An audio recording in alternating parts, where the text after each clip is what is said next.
Thank you, ladies and gentlemen of the jury, for staying with us for almost a month to hear the testimony of the inquiry of who killed Samantha Woll. Now, I know that we've been here for almost a month, and that was the inquiry.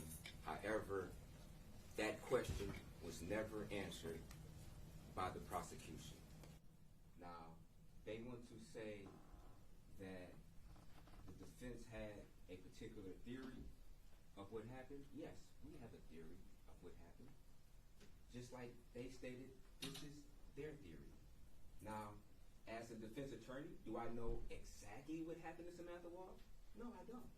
If I did, I would be sitting in that chair testifying during this trial saying, in fact, I saw exactly what happened to Samantha Woll, and this is what happened, A, B, and C. But unfortunately, I don't know exactly what happened. I can look at the evidence, I can use my common sense, and come to a conclusion that I know for a fact that Mr. Michael Jackson-Bolanos had nothing, absolutely nothing, to do with the death of Samantha Woll. Now, throughout this case, I believe it was stretched dramatically. Half of the case, the prosecutor used to defend Jeff Hersman, instead of showing you evidence that would implicate if Michael Jackson-Bolanos committed this murder. And why was he didn't do that?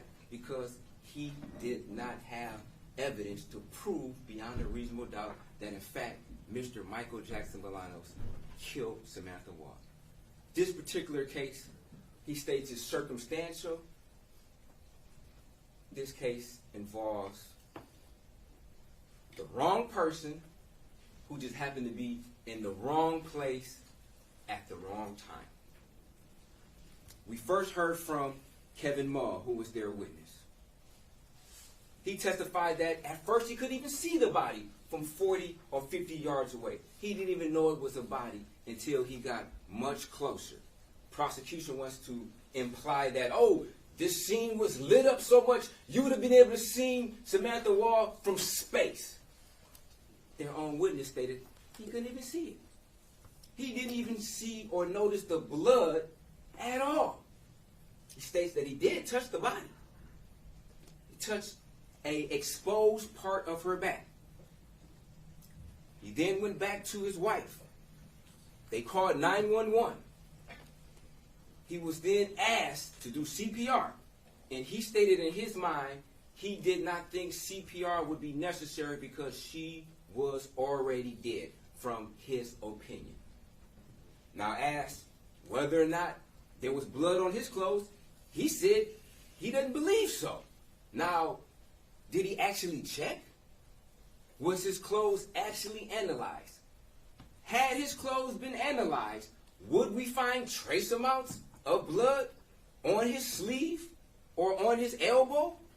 We don't know, because that was not done.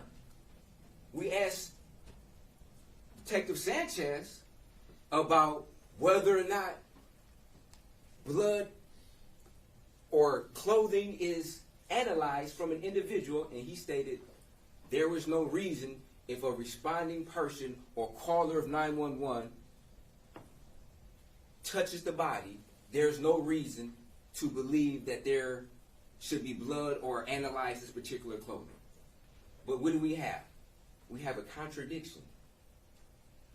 Officer Dowd testified that in his report, he stated that nobody touched the body. And he spoke to Kevin Mull.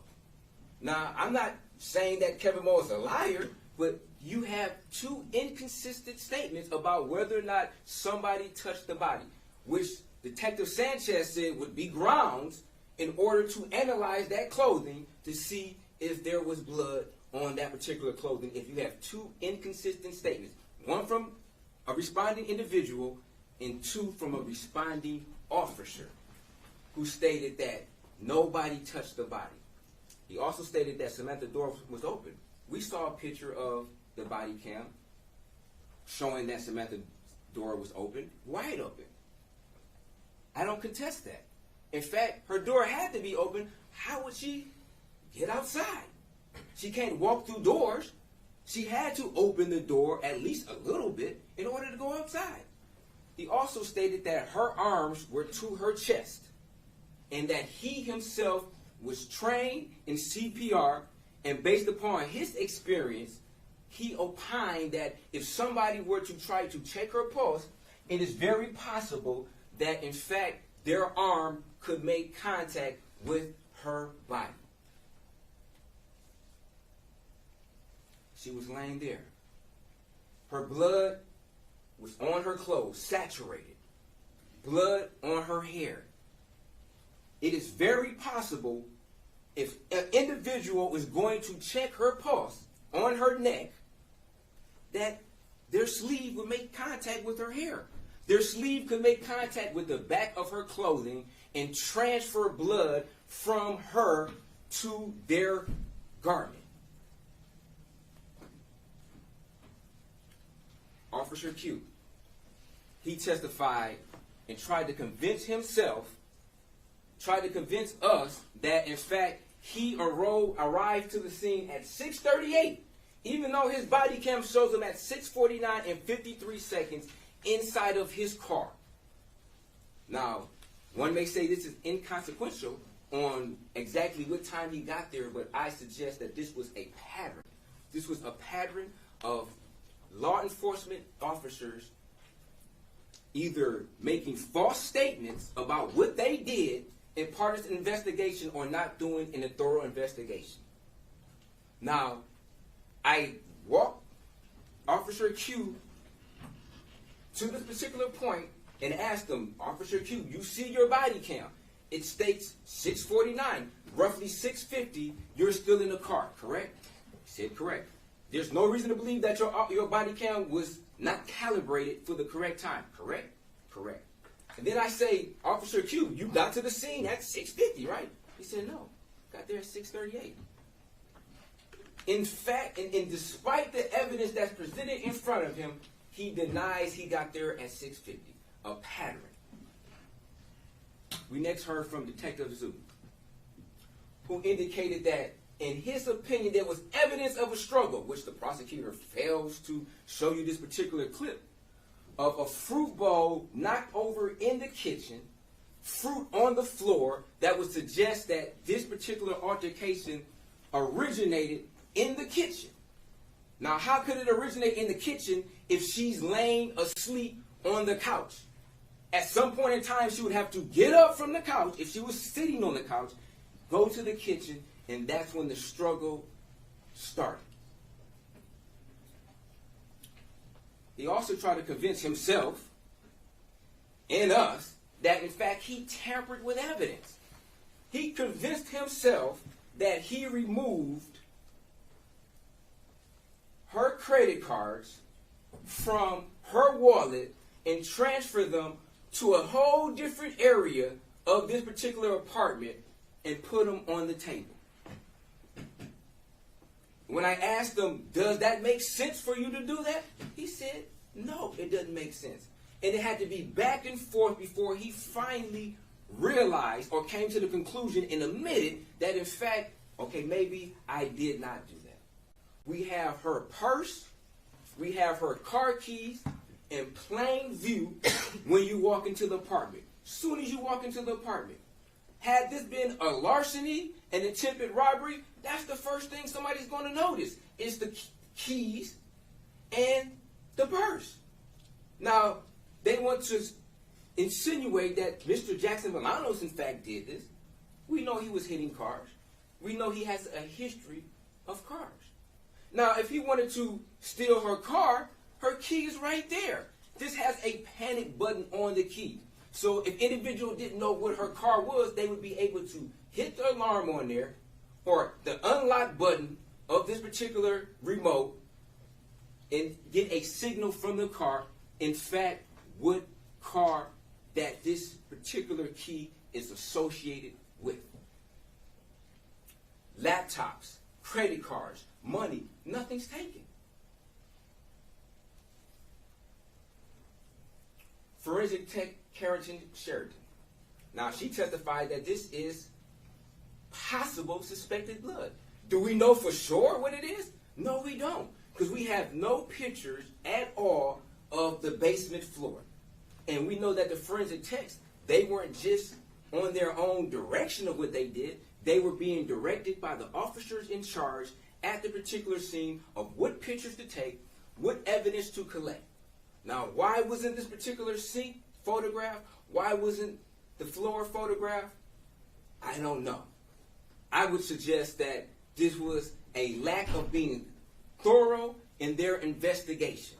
There was evidence of blood going down the steps, but then we have no pictures. We have no pictures next to the steps leading there. How do we know if there are other blood spots on the floor? We just have to assume that they're not, just because of the tremendous amount of blood that was associated upstairs? Do we know that? Detective Zhao also indicated that there was evidence of a disturbance of drawers on the very top floor to insinuate that possibly somebody went upstairs. Do we know that? I don't know. Forensic tech Carrington Sheridan also testified that the blood outside appeared to be wet. The blood inside appeared to be somewhat dry. What would that, to a person with common sense, indicate? That the blood outside was transferred at a later time than the blood that was inside. We know that the blood inside was classified by Jody Johnson as being a pool of blood. A pool of blood is a copious amount of blood that is accumulated in one particular place over a particular time.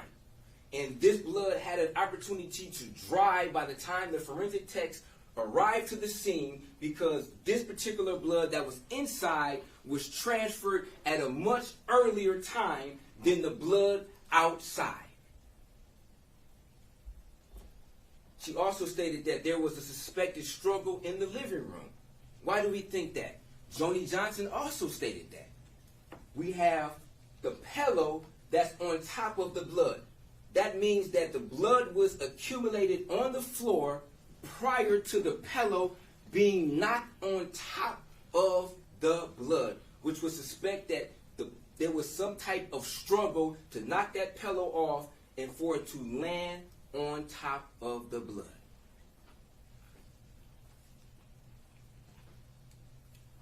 Now, we also heard from their neighbor, James Griffin.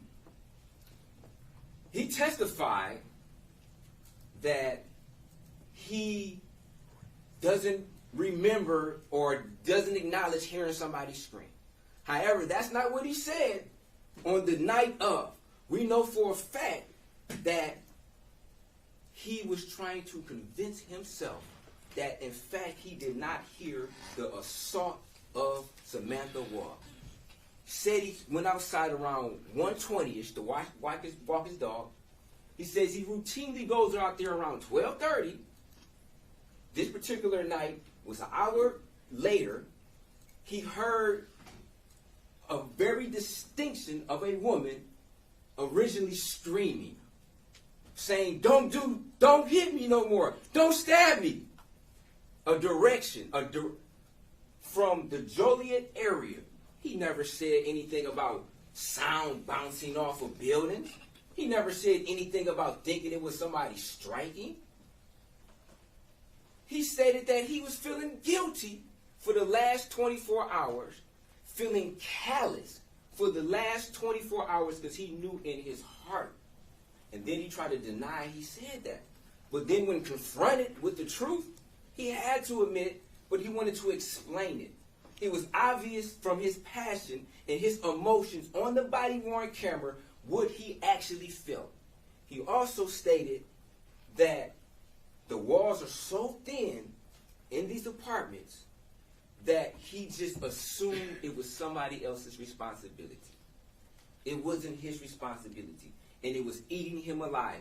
And if anybody can reassure to him that he did not hear what he knows, what we know he heard, he can sleep better. it makes him sleep better at night, knowing that he could have done something. He could have maybe went there, called the police. She could have received medical aid much sooner than when she collapsed outside and when Mr. Hull found her. She would have been able to have medical attention around 1:20, 1:30.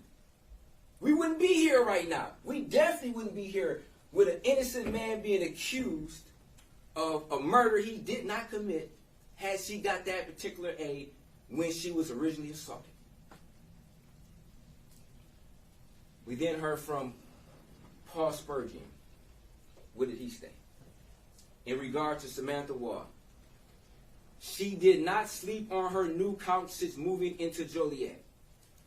She also slept in T-shirts. She was miserable trying to make a relationship with Jeff Hersman work. We know that Samantha Woll was not found in a T-shirt. She was found in sweatpants in a jacket with a hood to it. Not sleepwear. Not something that you would put on if you were preparing to go to sleep coming from a wedding. Especially if you never slept on that particular couch. Why would you be on the couch? Was she waiting for somebody? Did she travel home with somebody? We don't know. Everyone told Samantha to get rid of Jeff Hersman.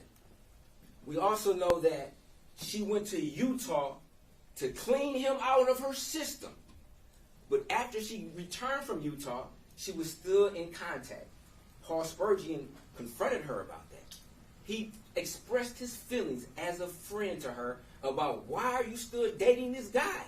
You told me you were going to Utah to get rid of him, but you're still dating him?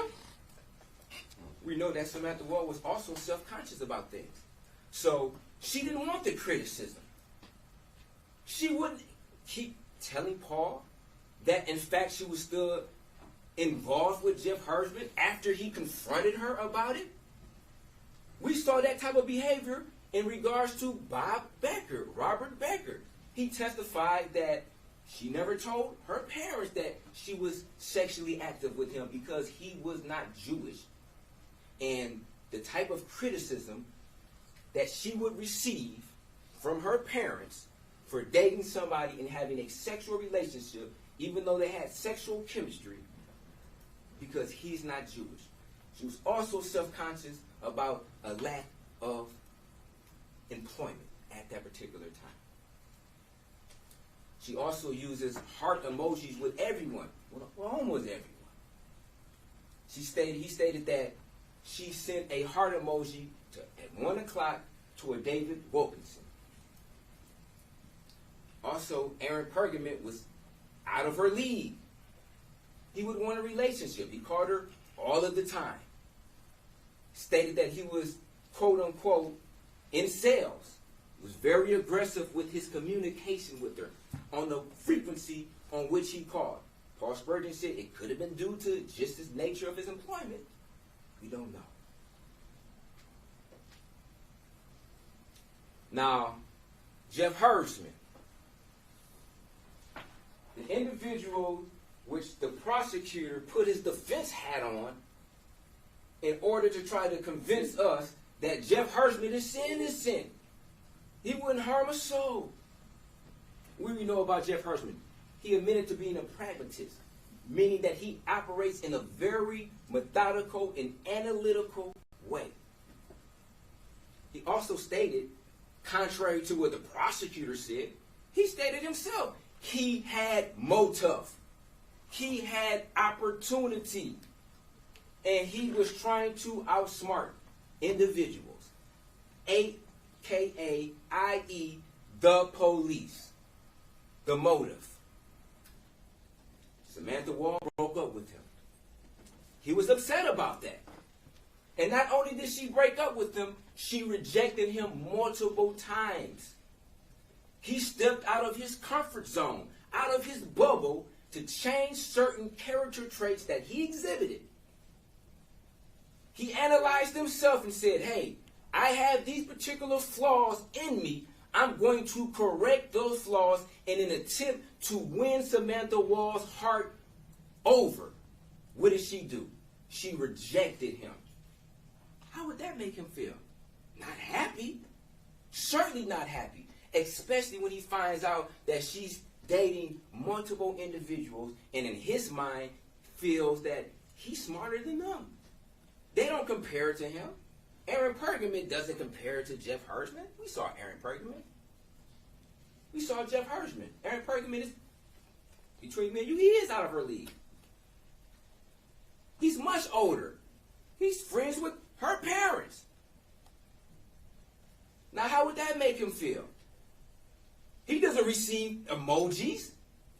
Paul Spurgeon said everybody gets these heart emojis, except Jeff Hersman.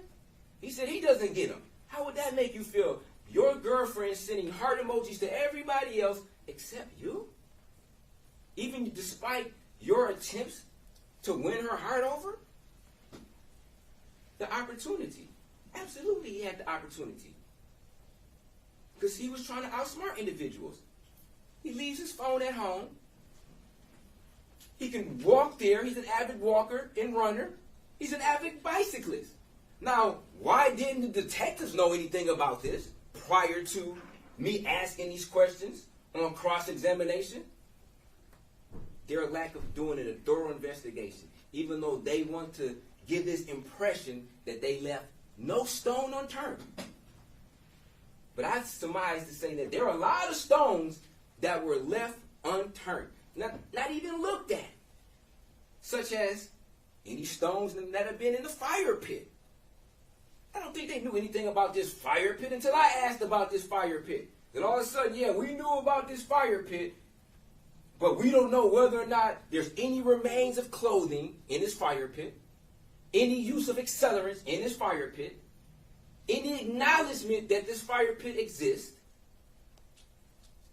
any photographs of this fire pit, no knowledge of a bonfire, which was testified by Paul Spurgeon and Jeff Hersman, no evidence whatsoever. When he was arrested, already had a criminal defense lawyer. Already had one when he talked to the police. Called his parents. And the police were very nice to him. Very nice to him. And we saw the the difference in how Mr. Jackson-Bolanos was treated versus how Mr. Hersman was treated. Oh, would you like me to call your parents? Oh, would you like any snacks, anything to drink? Just very pleasurable, very cordial with them. Now, I'm not saying that they should have just been treating him like Mr. Jackson-Bolanos and calling him, a homeless motherfucking liar and not all of that. But they could at least show Mr. Jackson-Bolanos that same type of respect. However, his father tells him, don't say anything. Don't talk to the police. Mother doesn't even ask why he's there. He calls the police, and what mother doesn't ask why you are in the police station? What happened? What are they saying? What are they arrested you for? I mean, some type of questions would be warranted for somebody who cares about you, especially if they got a defense lawyer for you already. Now, I believe that Jeff Hersman, he told his parents prior to him smoking marijuana, becoming very paranoid, along with any other drugs he was probably taking, such as mushrooms, and then a combination of who knows what else, that led to a guilt-stricken paranoia where he just could not control his emotions at that particular time, and they just burst out, and he could not control himself. His parents probably said, wait, the lawyer right now, she's out of town or something like that. Don't do anything rash. He went there and started smoking and think about it. And he suggests that, he convinced himself. But we don't. What else we know? We know prior to him calling 911, he thought about and started to worry about whether or not he brought the correct clothes to Kalamazoo. So what does that tell us? That means he had to first be analytical and think about what he brought to Kalamazoo, and also what he could have brought to Kalamazoo, and how that would be perceived by individuals who were looking at what he wore. So he had time to think about this. He also had time to think about whether or not he would get along with his program director. So he had to think about possible conversations of what could have been spoken about between him and his program director, possible conclusions to that particular conversation, and what could have happened to him based upon his conclusions on how this conversation could or could not go. So he had to be methodical and analytical about that. Also, before he called 911, he removed all his property from his hotel room. He knew he was going to jail. He didn't have a delusion of where he was at. He knew exactly where his room was at. He didn't go and walk to the corner store and say, hey, give me my clothes. He went up to his room. He knew exactly where he was at. He then went down to his car and placed those clothes in the car. He wasn't having a delusion. He knew exactly where his car was located at. He knew where his phone was located at. He didn't go down and take his clothes and just throw them on the ground. He didn't throw them at the front desk and say, here are your clothes back. He was not having a delusion. He was told to say that. Very convenient for him to admit to killing Samantha Woll, and then conveniently, I was having a delusion because I took the wrong dosage. And my psychiatrist told me that that's a possibility. Where's the psychiatrist? We've heard from every expert that they could bring to try to substantiate what they wanted to put forth as their theory. Where's the psychiatrist? Where's an expert that can testify that, yes, he was taking this particular medication, and these are some of the side effects, or could be a side effect of his medication for him to admit to murder? No. Just like he was analytical and thinking about whether or not he brought the right attire to Kalamazoo, he thought about the murder. He relived the murder in his mind, and he relived it. He knew exactly what he did. He knew exactly what he did. And that's why he told the police, I'm in trouble. Because he knew exactly where he was at. He knew exactly who he just called. And he knew exactly who he was speaking to when he said he is in trouble. Then when he was taken to the police station, he knew exactly where he was at. The officer came in and told him, do you know why you're here? And what's going on? He said, yes, I'm being detained. Do you know why? Yes. The officer said, good, as long as you know. Now, he didn't think he was at the zoo. He didn't think he was at home in his bed. He wasn't having a delusion on where he was at. He knew exactly where he was at and why he was there based upon his statements to the police. He was worried about his job. He was in that delusion. He knew he had a job. He knew he had a job that he could lose and probably would lose based upon what he just admitted to the police. Now, the police, they didn't badger him. They didn't ask any additional questions. So we have no more follow-up. We don't have an interrogation. He wasn't interrogated. He said he wanted to talk to his lawyer, even though he didn't know who his lawyer was. So to the police, they didn't ask him any more questions. Even though he said, quote unquote, I'm trying to be helpful. You're trying to be helpful. Why don't we have a subsequent interview after you being arrested? Because his lawyer swooped in, and his lawyer said, don't say anything. He had a delusion, and they bought it. You had a delusion to make you say you did something that you know, that quote unquote, that you know you didn't do? When has that ever happened? He said it never happened before. He's never convinced himself that he allegedly did something that didn't happen. No, absolutely not. He knew exactly what happened. And he knew he was going to lose his job. And he told his parents to say that he was not in jail, but that he was having a mental breakdown, lied to them, even though he was trying to be helpful.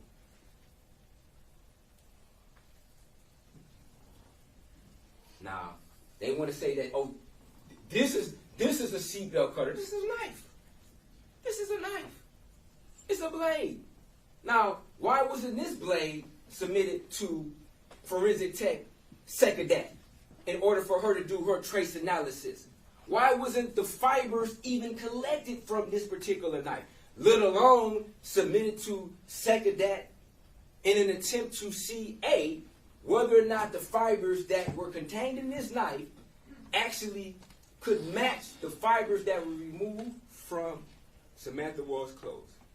Why wasn't this particular knife submitted to forensic tech Sekadat in an attempt to see whether or not this particular knife could have caused some of the wounds or some of the cuts on Samantha Woll's clothes?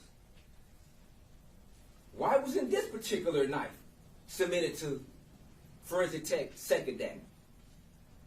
This is a characteristic knife. It has a straight edge, a single edge, which could be consistent with the cuts to Samantha Woll's clothing. But we don't know because it was never submitted. But they want you guys to think they did a thorough investigation. No stone is left unturned.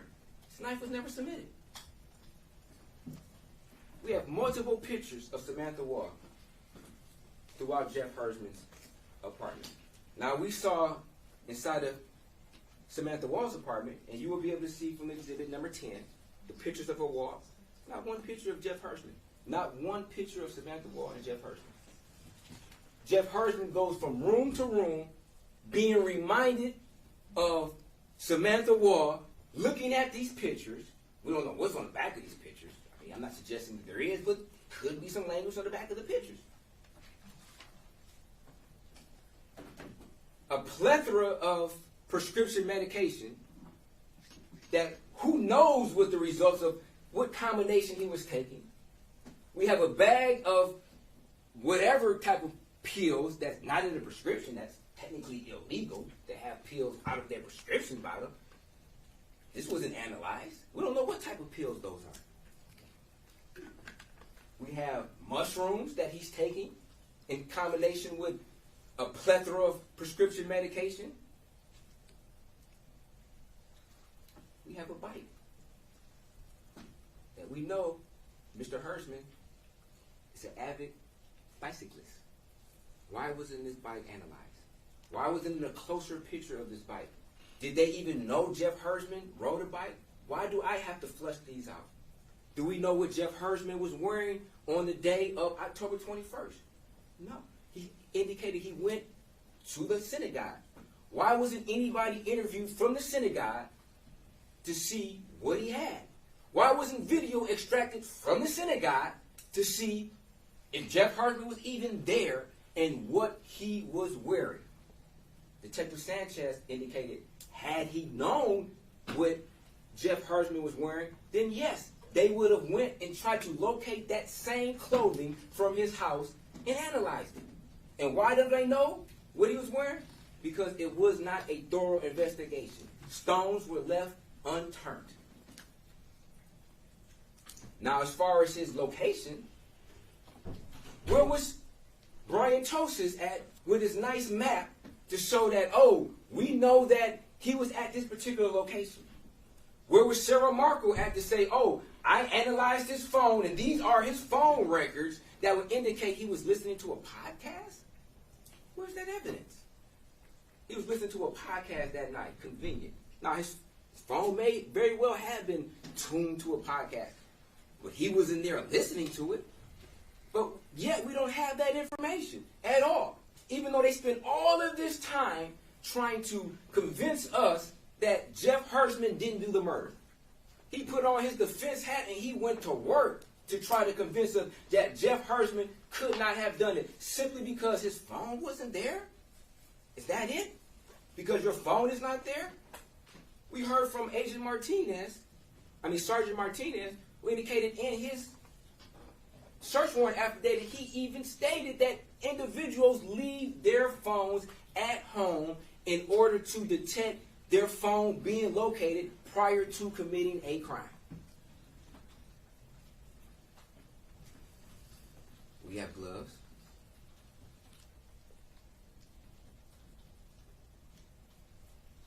They try to make fun of the fact that Mr. Jackson-Bolanos said he had a seatbelt cutter, but they didn't make any mention. They didn't even ask any questions about Jeff Hirschman's seatbelt cutter, alleged seatbelt cutter.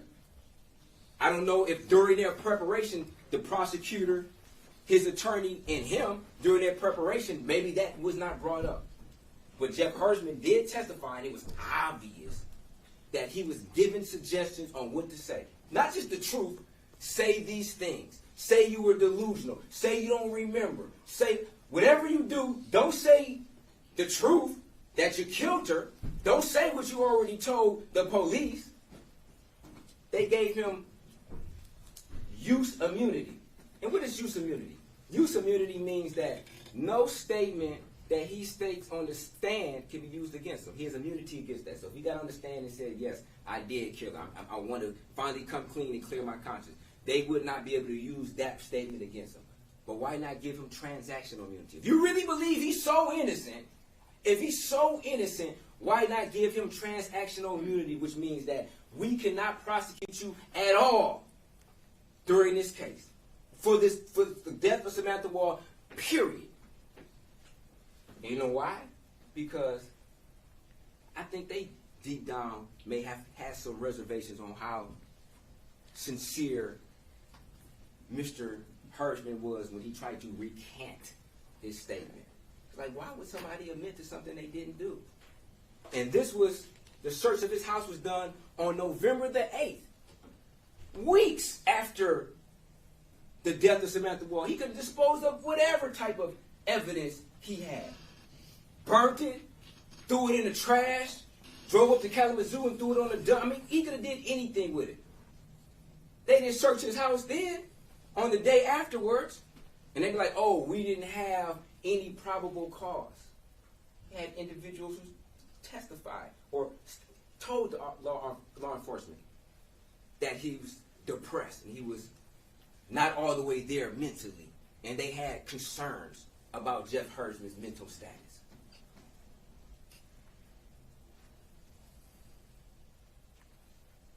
Police officer Allison Baker stated, Jeff Hirschman said, I killed her.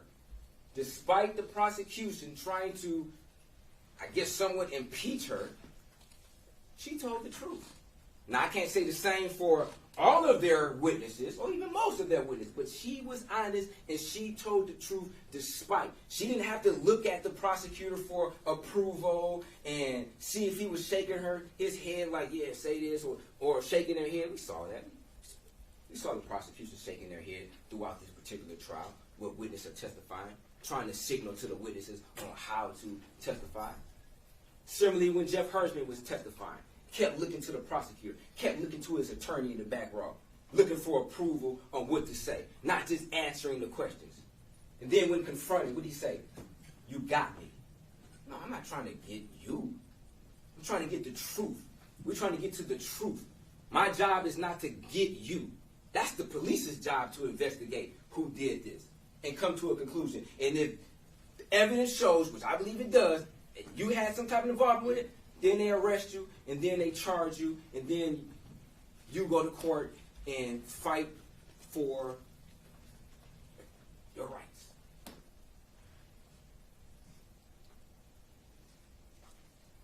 Now, Aaron Pergament testified, lied about having a key, lied about being sexually active. There was some type of mention that at one point in time he was a stalker. Now, Sergeant Martinez testified that he felt that Aaron Pergament lied to Officer Crenshaw when Aaron Pergament said he did not have a key to Samantha Woll's apartment. Put that in his search warrant. He testified to that. Now, Aaron Pergament knew that there was a criminal investigation being conducted. Why wasn't Aaron Pergament charged with lying to a peace officer when they had proof of it, had text messages, Stockmeyer tried to walk it back and say, oh, it's probable cause, but not this or that, or I don't recall, or just didn't want to tell the truth of the matter. And I think that Sergeant Martinez stated the truth. Even though he did not take pictures of the inside of Jeff Hirschman, he was truthful about that. He didn't take pictures. He was truthful about he didn't thoroughly examine it. Now, the ADT Jesse Conwell testified that at least 2 minutes for the system to go into idle mode, stated that the motion at 4:20 a.m. had to be brief in order for the system to then go into idle mode at 4:22.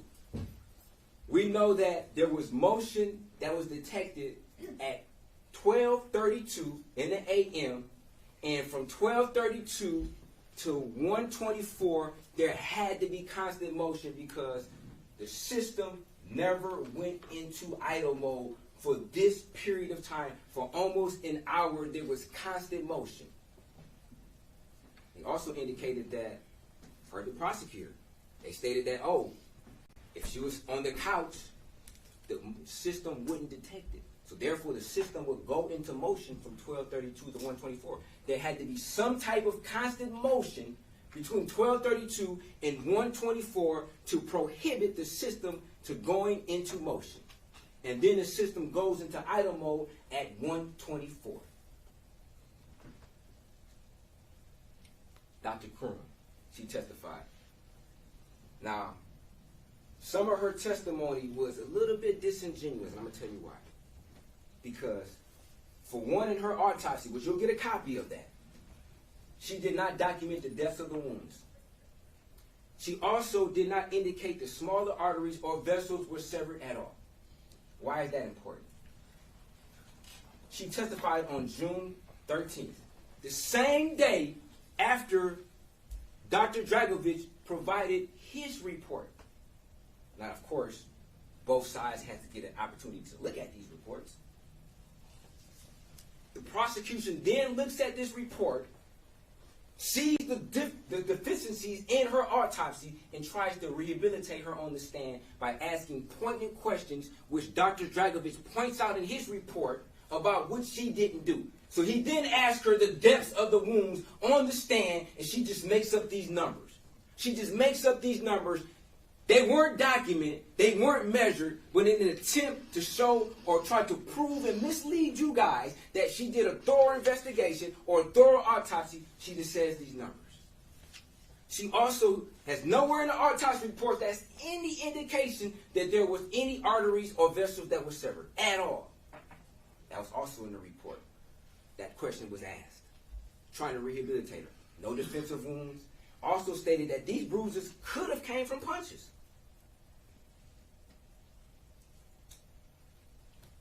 She has a bloody nose. Why does she have a bloody nose? Why is there blood in her nose? Did she get hit in the nose? According to the autopsy, we don't know because it was not thorough. Bruises on the side of her head. The prosecutor wants to say that this was a terminal fall. But she got bruises all over her body. Also, we have evidence of a struggle prior to the bloodletting in the living room.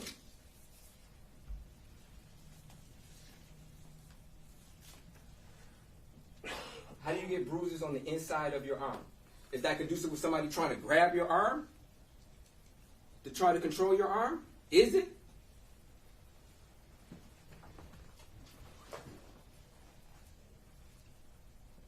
More bruising.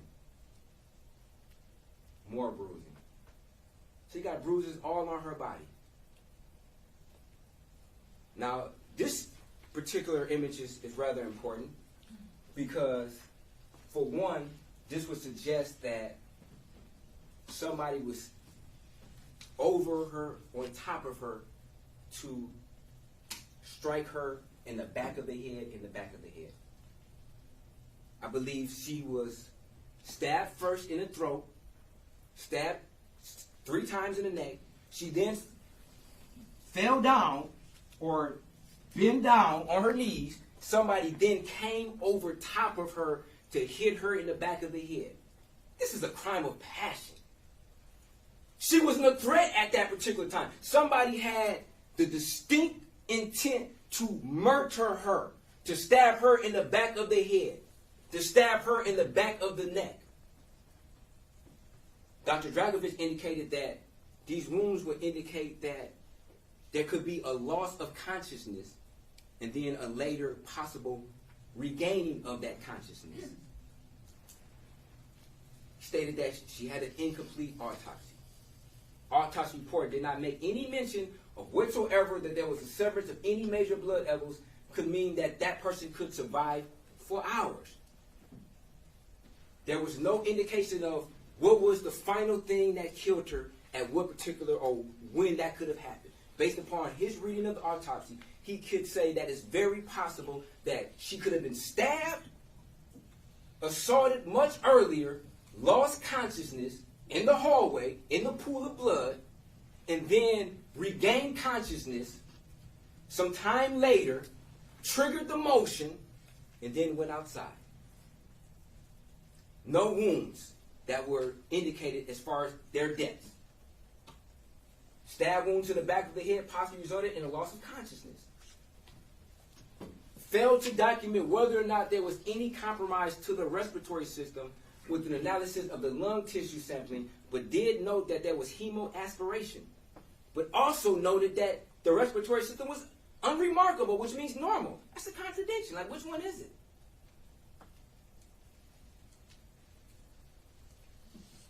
The toxicologist indicated that, yes, she had GHB. And GHB is a substance that could be found in all of us. But she also indicated that GHB has a half-life of 30 to 50 minutes. If she were to inject GHB, say around 12:30, 1 o'clock, and she died at 4 o'clock, that would give some opportunity for her body to metabolize. Now, I'm not saying I know 100% that somebody gave her a Mickey, but these are questions that we have to ask. And she also indicated that based upon the substances that are in her body, it could lower her blood pressure, which could lead out to a lower rate of which somebody bled out. Now, this is the inside of Samantha's car. What substance is this in the cup? Is this blood? Is it suspected blood? I don't know. Was it analyzed? We don't know. We have no evidence that suggests that this has ever been analyzed. Now, Detective Sanchez indicated that if it was, he would have known about it, but he didn't even know what forensic tech even did the analysis at all. And then the prosecution wants to suggest that us as the defense, we could have had this car processed with our own experts. We could have, like, it's our job. We have to process the scene. We have to send people to the scene to process her car and her apartment to see whether or not this is suspected blood. No, this is their job. Why wasn't this particular substance analyzed to see what it was? Is that GHB? I don't know. It's something inside of a cup, inside of the car. We have other cups. Did she have a rider in the car? Was somebody else in the car? We don't know. Was these cups analyzed for any traces of DNA inside of the cup? We do not know. We have no pictures whatsoever of outside of the car. Now, Special Agent Bowers, he testified about telling the story. He likes to tell the story. But in order to tell the story, you must go from its original nature of the story. The original nature of the story was her purse, her keys, plain view when you walk inside the house. The edited story is the purse is then moved to the kitchen table. So when he gets there, he's looking at a totally different story than the original story. The original story was this purse was in this particular location. Nothing was taken.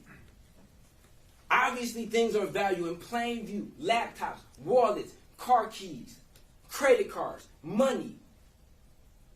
If this was a robbery, this would have not been in this picture. It would have been taken. They want to suggest that Mr. Jackson-Bolanos is such an opportunity that he doesn't pass up any type of opportunity to take anything. But you don't take somebody's purse. You don't take their car keys. You don't take laptops. You don't take money. You don't take credit cards. You take these things if this is a robbery. So the story that this is telling me is, this is not a robbery. Whoever came to do this, Samantha Woll, had no intention whatsoever to rob her. They didn't come to rob her. They came to kill her. Drawers unransacked. If somebody's coming to your house to do an armed robbery, they are ransacking that place. There's nothing that's not going to be left. That table will be empty. Those drawers will be pulled inside out. The TV would be gone. There would be some type of documentation or some type of evidence that would suggest that somebody was ransacking this place, and it's none. The only type of things that it suggests is that there was some type of struggle. That's the only evidence that shows things being knocked around. They suggest there was a struggle, not somebody trying to ransack the place, snoop through the place, see what they can find to steal. Detective Marco. She stated that our phones show us everything. Cellbrite gives us information on what's in your phone. We have Mr. Jackson-Bolanos' phone on the left. What do we notice that's similar to Samantha Woll's phone? Mr. Jackson-Bolanos has his location services enabled. Find My iPhone enabled. And for those who don't know or have an iPhone, in order to find your iPhone, you must have your location enabled. And that's a feature. If you lose your iPhone, it will give you on the map where your phone was last located, as far as a GPS coordinate in a dot. Not a time-advanced phone record, which is not as thorough as a GPS location.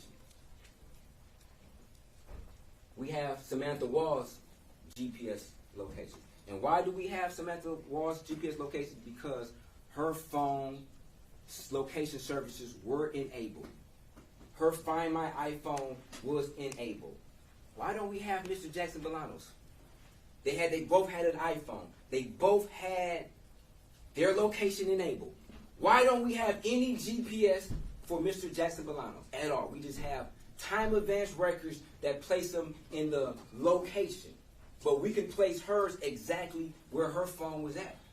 Even though nobody took the time to input these particular coordinates and give it to you on the map, because they love their maps. They have multiple maps through the course of this particular trial.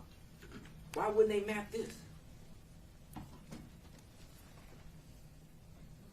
This is a different variable. Now, the prosecutor wants to suggest that, oh, the phone could be in the same place and not moving and have a different location.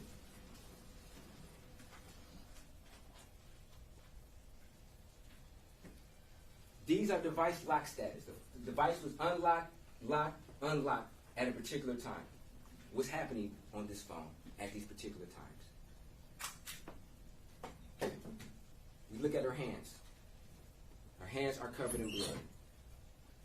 If she got attacked at 1:24 or around that particular time, and she had blood on her hands, she would not be able to operate her phone efficiently. This looks like it's blood stains on the screen. What are those stains on the front of the screen? What are those stains on the front of the screen?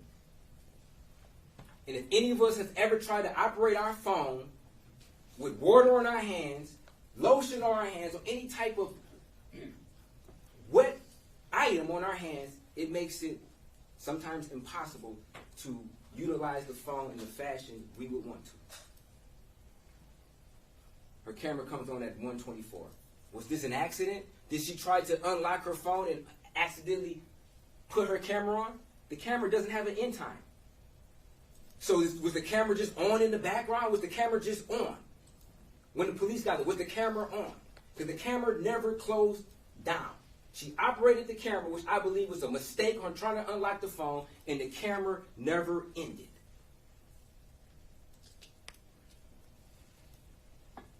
Now, Detective Marco also testified to that she searched Aaron Pergamon's and Jeff Hersman's phone. And in her opinion, there was nothing incriminating. Then when I asked her about Mr. Jackson-Bolanos, whether or not, like, you didn't find anything incriminating on his phone, she was like, oh, well, that is a subjective opinion. I can't give you my, but you gave your subjective opinion when he asked you. Just didn't want to be truthful. Just want to steer this particular investigation in this particular trial on what the prosecutor wants, not being honest. She also stated that she remembers looking in the paper around the time that allegedly Jeff Hersman was released from jail. She vividly remembers this. And then she was shown a newspaper article and said that refreshed her memory of when it happened. And then tried to suggest that Mr. Jackson-Bolanos had an attempt to do a same-day passport to flee the country? That's absurd. Guy Nutter, he indicated that he did not collect shoe impressions because the police basically tainted the scene. It was so much traffic in and out of this particular scene that he didn't collect any type of shoe prints. Is this a shoe print? Circle? Looks like one to me.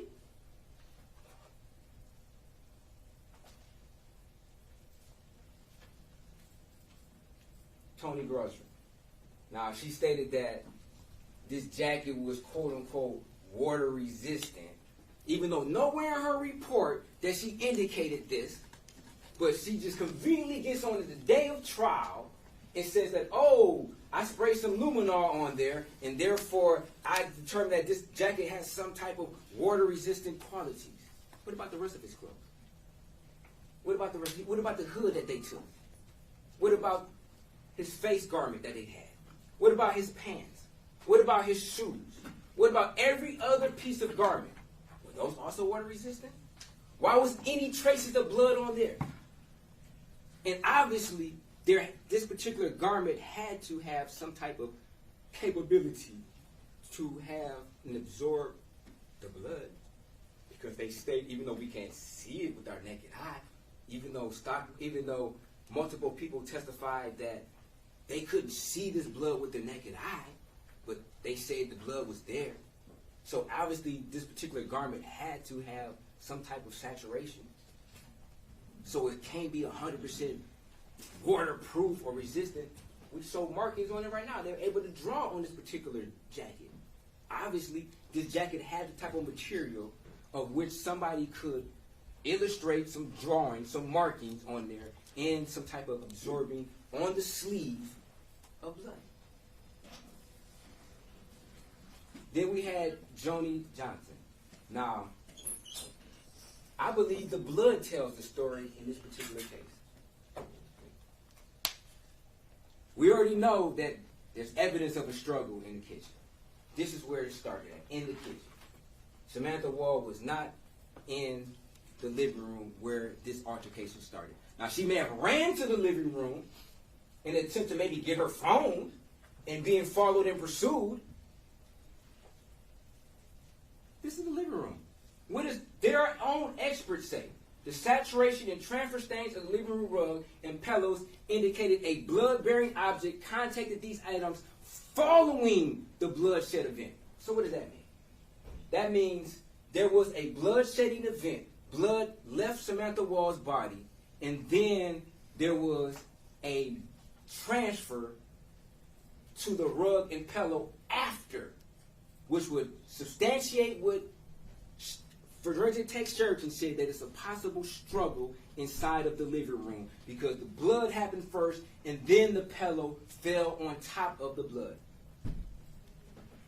The drip stains on the living room rug, couch, and footrest indicated a blood source moved through these areas. Pillows and blankets were observed on top of the sum of the blood staining on living room rug, indicating these objects were moved following the start of the bloodletting event. It was a tussle. This was a tussle inside of the living room. Pillows were being moved around. Rugs were being moved around. Blankets were being moved around after the bloodletting event, i.e. her stabbing, occurred. A trace footwear analysis was performed on a yellow pillow from the living room. Trace item 60. The result of that analysis can be found in trace record 26. Where is record 26?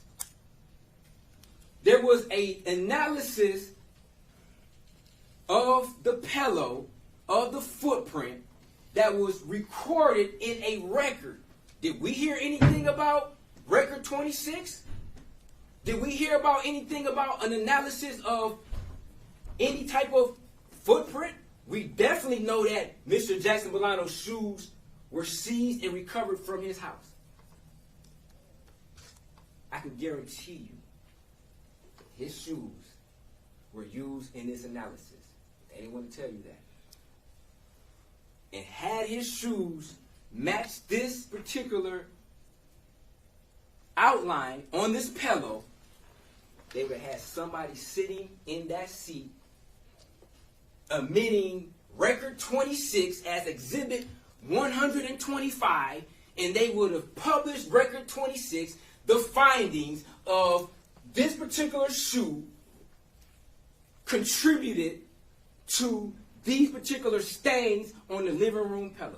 But we didn't hear that because it did not match their theory.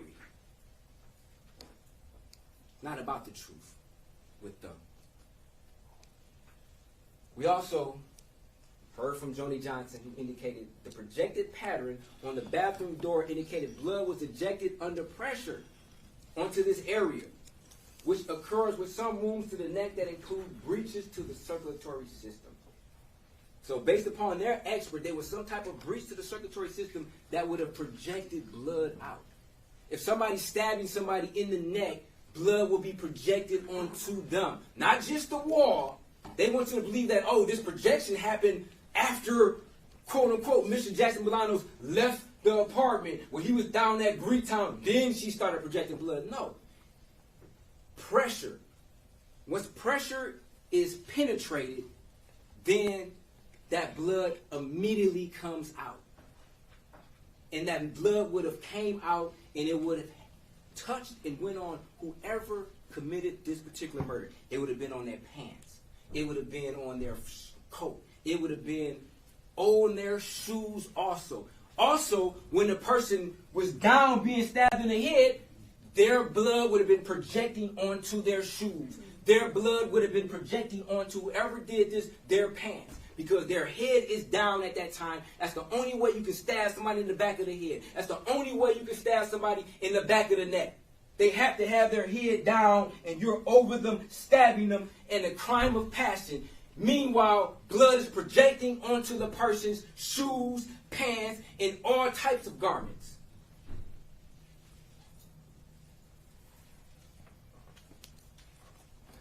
A pool that has been altered were on the hallway floor.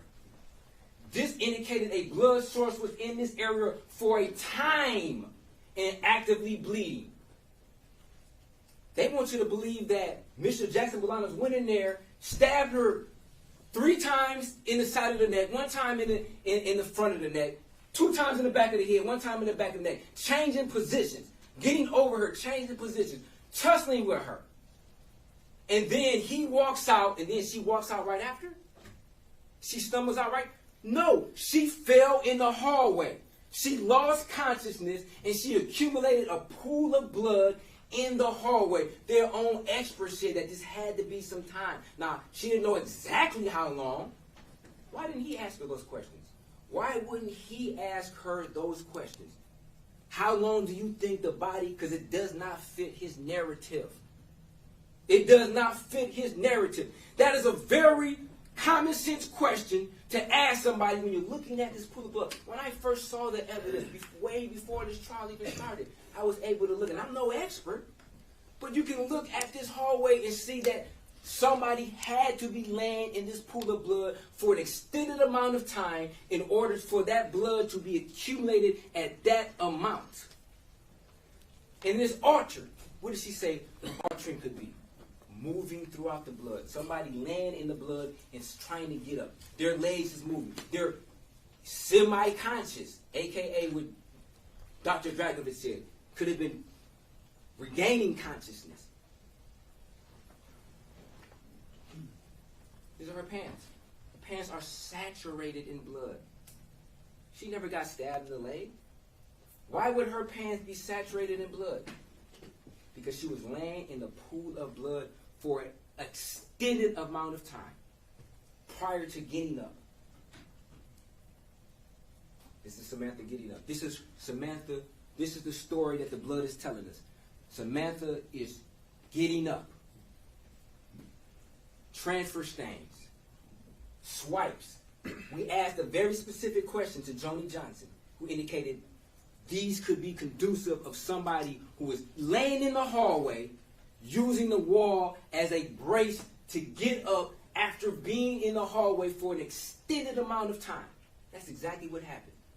She was laying in the hallway for an extended amount of time, maybe a couple hours, maybe an hour and a half, 2 hours.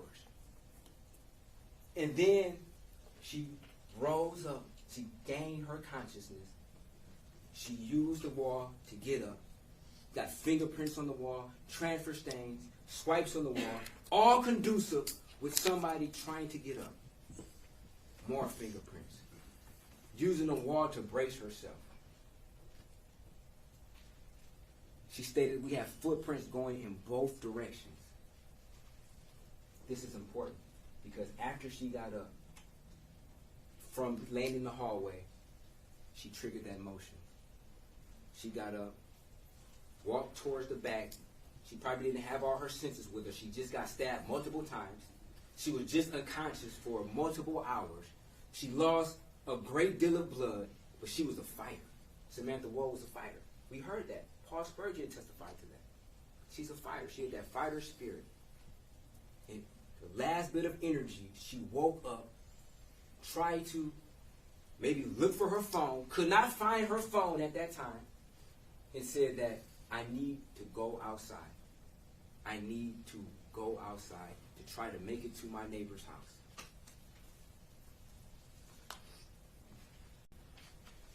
We have transfer stains on the exterior of the door.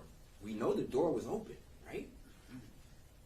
Per Officer Dow's body cam, we know the door was open. So whoever did this attempted to shut the door behind them. After they did this to Samantha Woll, they attempted to shut the door. That's why there's transfer on the outside of the exterior doorknob. That's why there's transfer stains on the exterior of the deadbolt. And there's also transfer stains on the interior. So when that person left around 1:30-ish or 1:20-ish, closed the door behind them, Samantha Woll had to at least pull the door. Maybe the door did not close all the way. Do we know whether or not the door gets stuck? Because we heard that she has a habit of sometimes leaving her door open. Is that because sometimes she thinks she's closing it and it doesn't close all the way? We heard from Mr. Cronwell, who indicated that the door could be, what did he say, 1 inch, 1.5 inches, or 1 inch, and it appears closed, but the sensor will say that the door was still open. Her door wasn't wide open. She would never leave. She would come home at 12:30 and just leave her door wide open for the whole world to see. She probably thought she closed her door. Nobody tested her door to see whether or not, if we look at Q3, whether or not this door jamb of her door is not flush enough for the door to close. We've all probably encountered doors before where some doors take a little bit more force to close. Some doors you can just close and they close because there's enough room between the actual door and the door jamb. Some doors rub against the door jamb. Why wasn't this done? Why wasn't the analysis done? If they say that her door was open, why wouldn't any of the detectives ever go to the house and analyze what type of force it takes to close her door? Did she intend to close her door and just did not do that? Nevertheless, if we look at Q5, she had to at least pull the door open somewhat to leave this particular house because she cannot walk through doors. then somebody had blood on their hands when they touched the interior of the storm door. Also, when they touched the actual screen to the screen door. She was then found outside. Saturation stains around her neck. Saturation stains in her hair. I believe Joni Johnson also indicated that if somebody were to try to check her pulse, could blood be transferred from her onto their clothes? That's exactly what happened. The prosecution wants to make it so far-fetched for somebody to try to check somebody's pulse, lean over them, check somebody's pulse, and you see her hair covered in blood, and for their back of their sleeve to rub against her hair? Why isn't there blood anywhere else? Why isn't there blood all in the front of him? Why is there only blood on the sleeve of his arm, on the arm he touched her with? Where's the rest of the blood? That's not a coincidence that there's no blood anywhere else on any of his clothes. That's not a coincidence. The reason is because he did not kill Samantha Woll.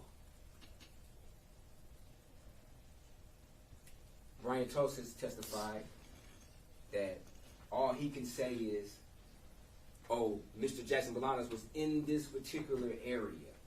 He was in this particular area around this particular time. He never denied that. Not once did Mr. Jackson-Bolanos ever say, hey, I was not in these areas. He admitted he was downtown. Now, can he remember every single area he walked to? Probably not, because he went to a lot of different areas. He went to a lot of different apartment structures.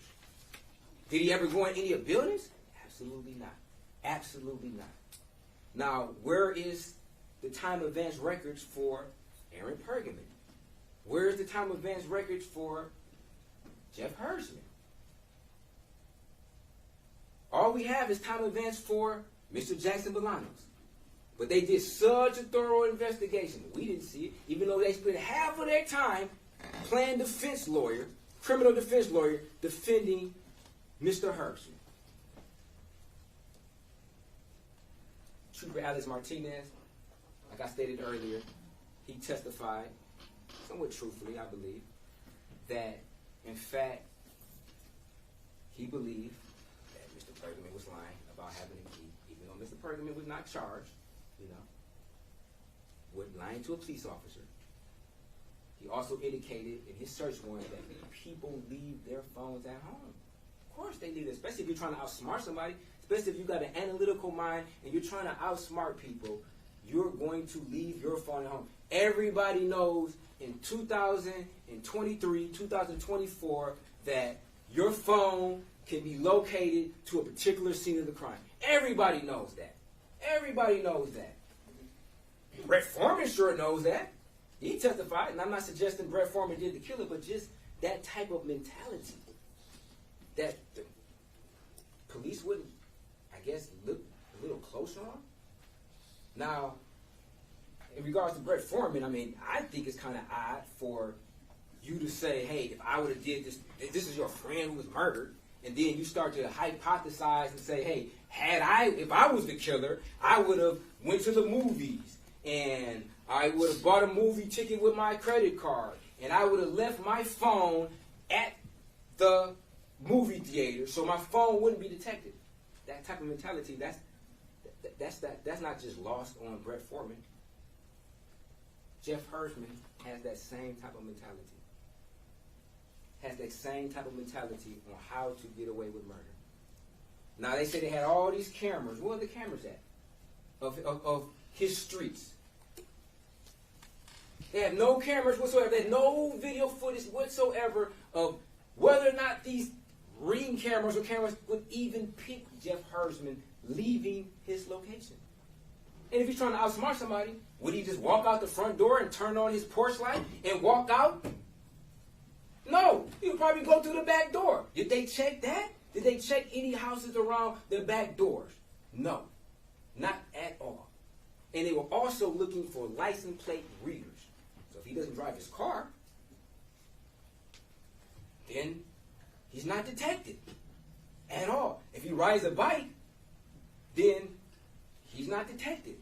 Sergeant Sanchez Lieutenant Sergeant Sanchez, indicated that he looked around 4:20, around that time, for individuals riding the bike. But you didn't look for individuals riding the bike around 1:20, 1 o'clock?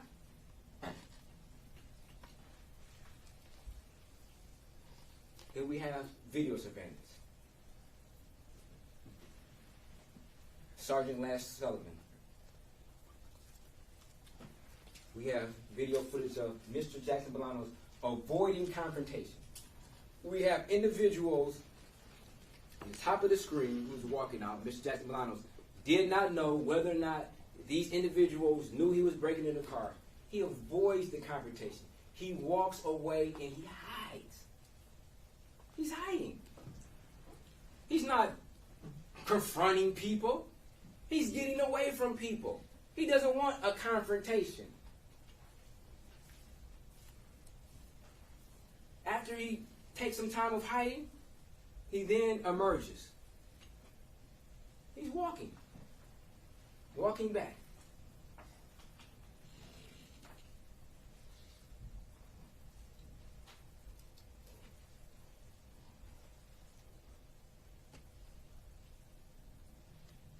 He gets nervous. He sees a car. He attempts to avoid confrontation.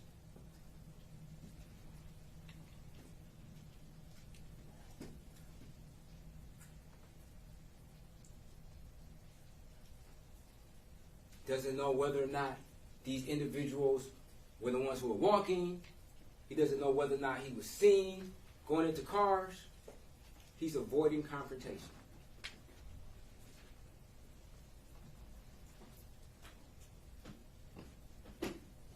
After he jumps down from this wall, where he said his glove was somewhat torn. He tore his glove jumping down from the wall, not jumping up. He said jumping down. The prosecutor wanted to mischaracterize and mislead his testimony. He said when he jumped down.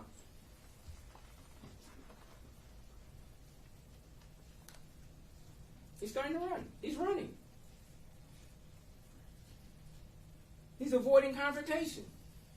He said he's seen multiple different security throughout multiple different structures, and he ran. He runs from them.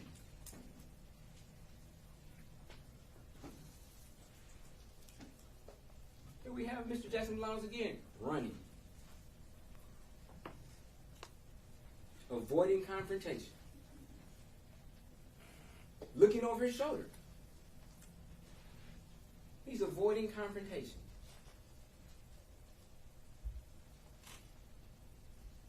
The prosecutor wants you to believe that Mr. Jackson-Bolanos went inside Samantha Woll's apartment at 4:20. I don't know, they just keep trying to gloss over the struggle inside the kitchen because it doesn't make sense. It's literally impossible for all that stuff to happen in the time frame that they say it happened at. So Mr. Jackson-Bolanos allegedly comes inside, I guess confronts her inside of the kitchen. How would she get to the kitchen, though? She would have to have some type of motion to get to the kitchen. Because that's where the altercation started at, inside of the kitchen. Multiple of their own witnesses said that there was suspected struggle inside of the kitchen because of the fruit and the fruit bowl that was knocked over. So whoever did this, the altercation started in the kitchen. So how would Mr. Jackson-Bolanos, who we never saw walking towards her apartment, and they want you to believe that Mr. Jackson-Bolanos just stabbed some tires? Like, that doesn't even make sense. Like, he didn't do any type of breaking into cars as far as breaking the window.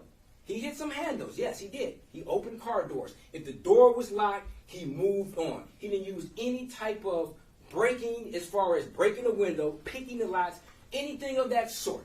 They had no type of evidence or reports, the police, that any cars' windows were broken into on that particular night, even though Ms. Grady testified that her car window had been broken into before. Multiple times her car window's been broken into. We didn't get one report that whole night from any of these apartment complexes, which they know where he was at, that anybody's windows were broken into.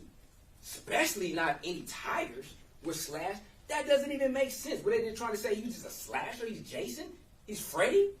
Say he was just in a slashing mood? Say that he was practicing? That's absurd. Say he was practicing to see if his knife is sharp enough. So he's saying that, oh, I'm about to go into somebody's house that I don't know they're in there, because he's saying that Samantha surprised him. So if the person doesn't know that an individual is in a house, why would they practice stabbing some tires to see if their knife was sharp enough to kill somebody? That just doesn't even make sense. That just defies all logic and common sense, that particular theory. It just doesn't make any sense at all. So there was motion at 420, which we know is Samantha Woll in her last attempt to leave the apartment. But however, they want you to believe that Mr. Jackson-Bolanos came in there at 420, tussled with her, hit her a couple of times, stabbed her twice in the neck, in the front of the neck, 3 times in the side of the neck, twice in the top of the head, once in the back of the head, in the back of the neck, all in what? 20 seconds, 10 seconds? Their own witness said that this activity had to be brief from 420 in order for the system to go into idle mode at 422. It had to be brief. Can't do all of this. And then they saying he's a thief. He's an opportunity. He's so desperate. He's so desperate for money. But you see all these things of value and you don't take it after you just allegedly committed a murder? You don't take things of value? You don't take a purse? You don't take a wallet? You don't take a laptop? You don't take car keys? You don't at least open the door? There's nobody in there. There's no evidence whatsoever that from the outside you will be able to see her door open. Then they show you with the light on. So they want you to believe that Mr. Jackson-Bolanos, who's been avoiding confrontation all night, is going to walk into an apartment with the light on at 420? He didn't touch any door handle of any apartment. No, none at all. There's no surveillance whatsoever that suggests that he even walked up to any window and peered in and looked in. Touched nothing except door handles of cars. And I'm not trying to say that what he did was right. We're not saying that Mr. Jackson-Bolanos is an angel. But what he's not a murderer. He's not a home invader. Those are 2 different things. Now, they're trying to stretch it and say, oh, a person who will go into your car will go into your house and stab you? That's a crime of passion. If a person who's a petty thief, which he's been a petty thief, goes into a house and sees somebody, he runs. He runs the opposite direction. He doesn't run towards them and start to stab them. He doesn't run towards them. He runs away, which is consistent with what Mr. Jackson-Bolanos has been doing that entire night, running away from people. Running away from people. Not running towards them in an attempt to assault them. For what? To go and break into somebody's house to assault them for what? Just to kill them and not take anything? To not ransack? To look for anything? What purpose would that be? And then he's walking. He's walking. He's walking towards people. Surely he would have been, after the projection of blood and all that blood, he would have had blood on him. He's walking towards individuals. He could have walked the other side of the service drive, walked down the grass and stayed in the shadows. Obviously he knows people are outside. He's walking right by them. They would notice somebody covered in blood at 4:20 in the morning, 4:23 in the morning. They would notice that. That would pique your curiosity. That's something you would not forget. Nobody else is out there who's walking. They're striking. They don't even bat an eye. They don't even turn their head. They don't even notice him. Had he been covered in blood, had he had blood on him, he's not wiping his face. He doesn't have blood on him. And just like Sullivan stated, they blew this picture up to 1,000% to see if they could have any traces of blood on Mr. Jackson-Bolanos. They analyzed that, super analyzed that. They had the FBI, they had Michigan State Police, they had Detroit Police. You don't think they analyzed that? We know they did because Sullivan said they blew that picture up to the most that they could, and there was no evidence to suggest whatsoever that he had a trace of blood that's visible. Only a little trace on his arm for touching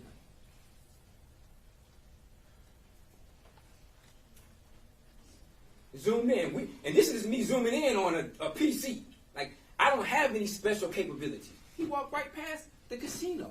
Who would commit a murder and walk past the casino? Everybody knows the casino has 4K cameras. Their cameras are top notch, high quality. And not to mention people striking out there.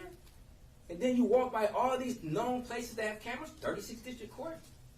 You're not standing in the shadows. He's consistently walking on the public street. Because at that point in time, like he's testified, he wasn't doing anything wrong at that particular time. Now, he stated that he came across the body, which was truthful. Now, why he didn't tell Sergeant Ford? It's easy.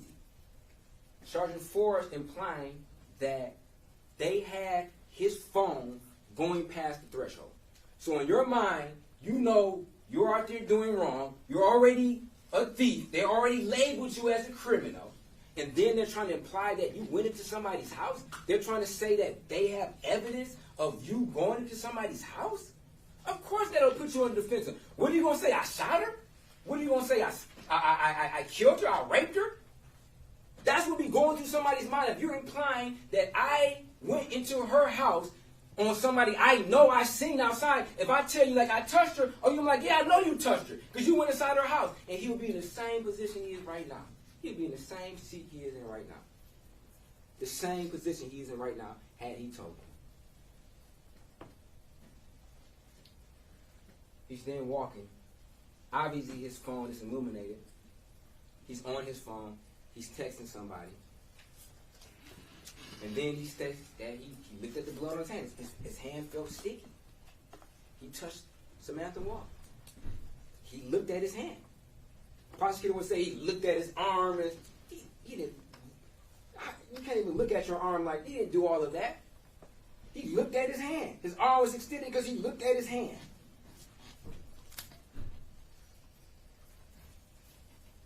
And he panicked, which is understanding.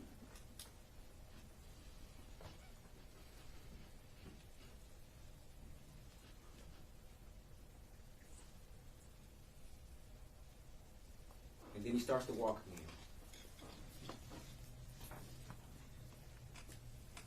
Now, Sullivan also stated that he did the compilation. He, in his opinion at first, this was Mr. Jackson-Bolanos. And then when confronted with it, he admitted, good catch. Now, the prosecutor may say this is insignificant as far as, oh, out of all these hours, he got only 1 minute wrong as far as that. But I think that's significant because at another time at 1:53, after Mr. Jackson-Bolanos was walking down Rivard, the prosecutor's trying to insinuate that was Mr. Jackson-Bolanos inside the apartments that's depicted on the Chrysler surveillance, the Chrysler school surveillance. And when I asked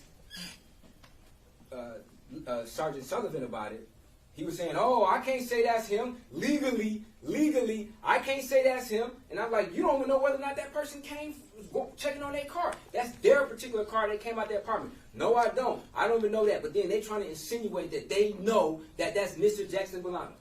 Even though he testified that he walked up Rivard, made a left on Lafayette, and hit some cars, and found a bag, and placed that bag in the bush. And we also know he has a history of doing things like that. Because when he climbed over the wall, Sergeant Ford even admitted he didn't have a bag. He stashed the bag in the bushes. He has a habit of stashing bags in the bushes and then going to an apartment structure and then going back to retrieve that bag. So when he did that with the bag on Lafayette, that wasn't out the ordinary. That was consistent on what his actions were that particular night. Now we got a person who's running from the scene. Why would this person be running from the scene around the time that there is no more emotion inside of her apartment? this individual appears to be wearing glasses. Looks like he has somewhat of a distinct haircut. What's that in his hand? Could it be a knife? We know Sergeant Sullivan stated that they did a geofence. It's where they look at all the cell phones in this particular area. They couldn't find a cell phone for this individual, which would suggest that this person didn't have a cell phone. Now, the prosecutor indicated that they had all the video from all this area. Where's the video of this person running to? Where does he run to? If you got all this video of the area, why don't you have this person where they ran to? Could this person be somebody who's testified? I don't know. Could be. Could it be Hersman? I don't know. It looks very similar to me. It looks very similar to me. This person running from the scene looks very similar to Jeff Hersman. Haircut, glasses, even the coat he's wearing looks very similar. Very similar indeed.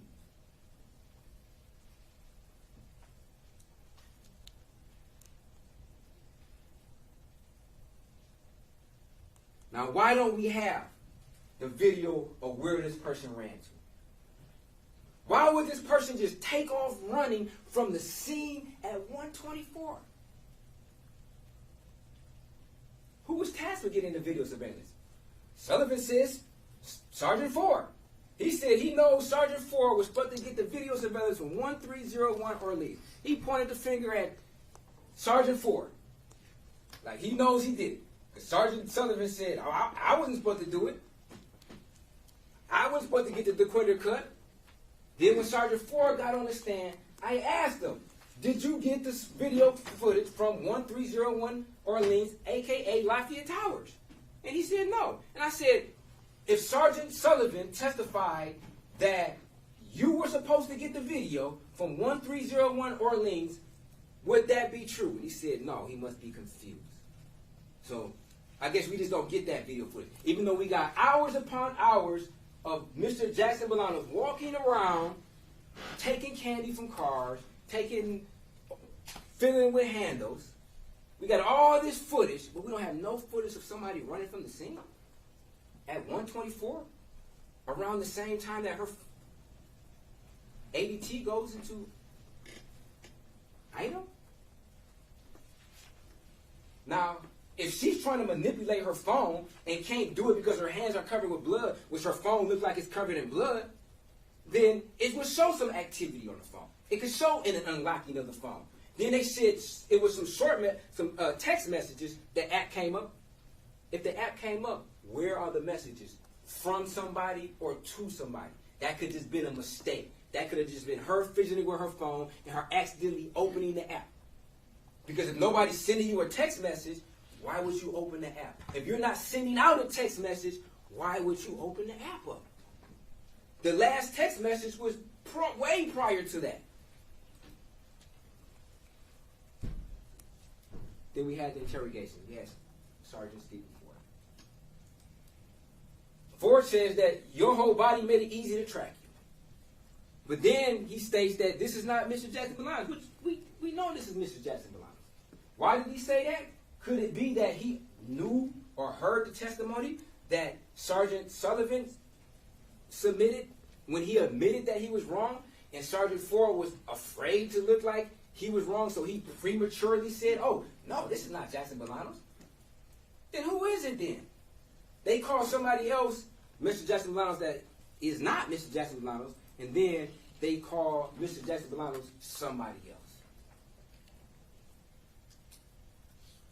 He also indicated that the individual who ran away from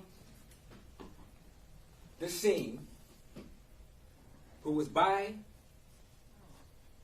the playground, which we all took a field trip to, that particular parking lot.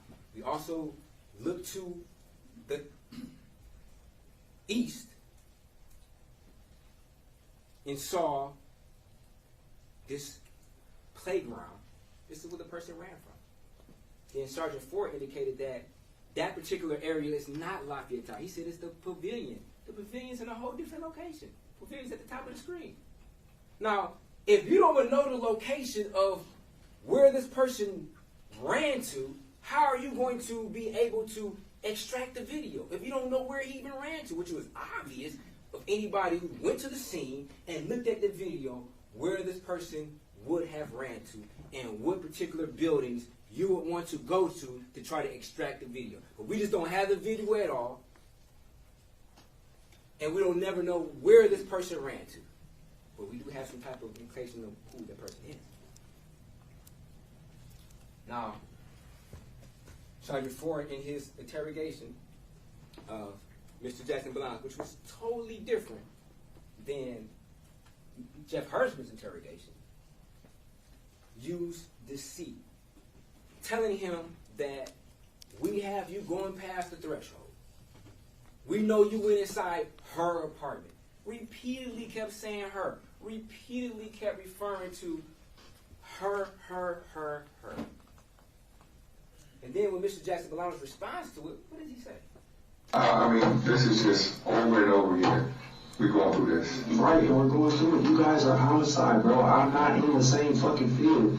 Vietnamese is totally different from a fucking homicide. Getting into a car, this is different, bro. I did not do no homicides. I don't know nobody. I didn't see nobody. Nothing, bro. This happened over a month ago. So we've been working on this a while, right? Okay. So we're having this conversation after we've been working this constantly. Okay. So even though the media wants their information now, we want to make sure we have the right person in front of us. And I hope you guys get the right person, but this is not me, bro. I don't do that. So, I only fuck with cars, and I'm a music manager. So even if that's true, even if what you're saying is true, you would have tripped over her. I would have tripped over who? I didn't trip over nobody. There was nobody there. I only seen a white fucking car and a yellow light. Why do you keep trying to back to the same person, bro? I don't know nothing about this. You keep saying her. I don't know no her, no hims, no them, us. Okay, listen. We're never saying word here. You would have tripped over our Bobby. Now, was this Sergeant Ford's attempt to be using deceitful tactics in order to, I guess, what he considers to garner the truth? Or was it just Sergeant Ford forgetting what he just said 10 seconds earlier in this particular interview?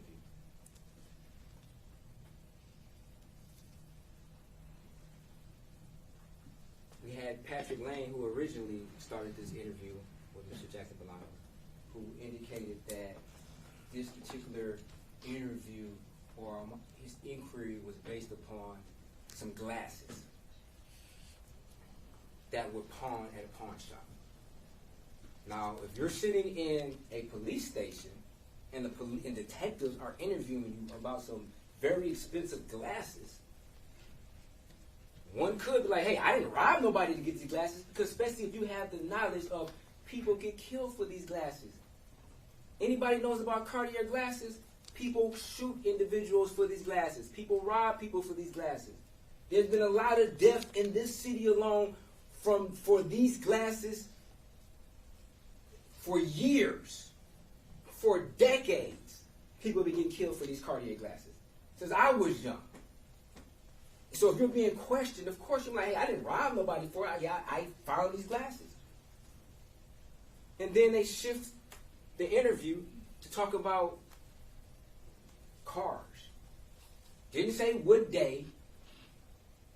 Didn't say necessarily where. But we want to talk about some cars that being broken into. Mr. Jackson-Bolanos denied it. He did. The prosecution states that Mr. Jackson-Bolanos does not tell the truth unless he's confronted with evidence. And some of that could be true, because he did admit to it. He eventually did admit to it. But he also volunteered other evidence that they didn't have at the time, such as he take pictures of cars. He took a picture of that Challenger, which they didn't know about. They didn't have his phone distraction at that time, which he did take a picture of a car. He took a picture of one car that particular night. That was truthful. Sergeant Ford indicated that they have the technology to see where his phone was at. What does Mr. Jackson-Bolanos do? He voluntarily surrenders his phone. He says, take my phone. I'll give you the consent. You can look through my phone, I'll give you the consent. In an attempt to hopefully can be exonerated, I guess he was thinking that they have GPS, because he knows his location zone. He shares his location with his girlfriend. They share the location together. So if she can see where I'm at any given time, why can't the police see where he was at that particular time? Why can't they pinpoint his GPS coordinates at that particular time? Why they got to go like, oh, he was just in the area? Very convenient. Very convenient. Sergeant Lang, he didn't watch any videos before the interrogation. He had 10 minutes worth of information prior to the interrogation. Sergeant Ford indicated that, in fact, he provided Sergeant Lang those videos. So did Sergeant Lang just fail to watch them? To not do your homework prior to investigating and interrogating? Mr. Jackson-Bolanos also said that he held a gun before. He didn't know Samantha Woll was stabbed. He thought she might have been, because that's the number one type of homicide in Detroit. It's a shooting. So he was like, hey, I didn't shoot nobody. I've held a gun before, but I've never shot. Detective Lang himself said that had Mr. Jackson-Bolanos indicated, hey, I didn't stab her, then yes, that would have raised his suspicion because she was stabbed. Or had Samantha Woll been suffocated to death, and he's like, oh, I never choked nobody out, that would have raised suspicion because he in fact said he didn't do what the very cause of that particular individual's homicide would have been. But Mr. Jackson-Bolanos, he didn't know how she died. He didn't know what the particular cause of that particular death was. Was it a stabbing? Was it a shooting? He didn't know that. He was honest with that. Sergeant Ford put him on guard that he didn't want to have anything to do with this. He didn't want to have anything to do with it. He understood that who he was, where he was, and where he came from as far as his background.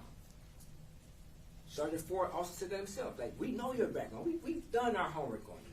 This is somewhat out the character. You must have been working with somebody. No, I'm not working with nobody as far as no homicide. Maybe I have been working with others for some cars, but not for no homicide. To go into somebody's house and commit a murder and stab them 8 times?